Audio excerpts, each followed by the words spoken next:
This young man Here's is a on real to rabbit something. hole you can go down. Why does the public education system not teach the Declaration of Independence? They'll talk about all kinds of other things, but they will not discuss the American Declaration of Independence. Because the American Declaration of Independence very clearly says that it is the people's duty to overthrow a tyrannical government. The duty of the people to overthrow a tyrannical government. Therein lies the purpose of the Second Amendment. It's not about anything else.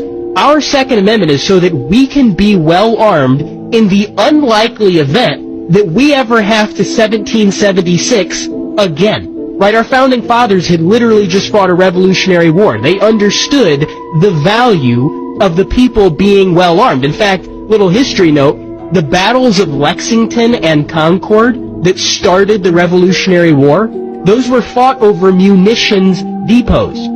Lexington and Concord are where the colonists had their guns. And the British understood that if the colonials were well armed, they had a problem on their hands. So they tried in the middle of the night, they tried to go take the guns. That's where the infamous the British are coming.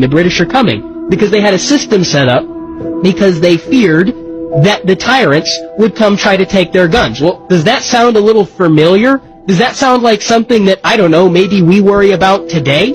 I think the reason they don't teach the Declaration of Independence to children is because if they did, it would red pill the crap out of a whole bunch of young people all across the country, because they would read the grievances of our founding fathers, and they would say, well, hang on, wait a minute, those are the exact same grievances that I have today. See, history never changes itself. It's cyclical. It just repeats over and over and over. And we're not that far off from history repeating itself again. And I think that that's the reason that they don't talk about the Declaration of Independence in our schools. In fact, you know, another reason that they don't discuss the Declaration of Independence in our schools is because the Declaration of Independence directly mentions the name of God Almighty multiple times.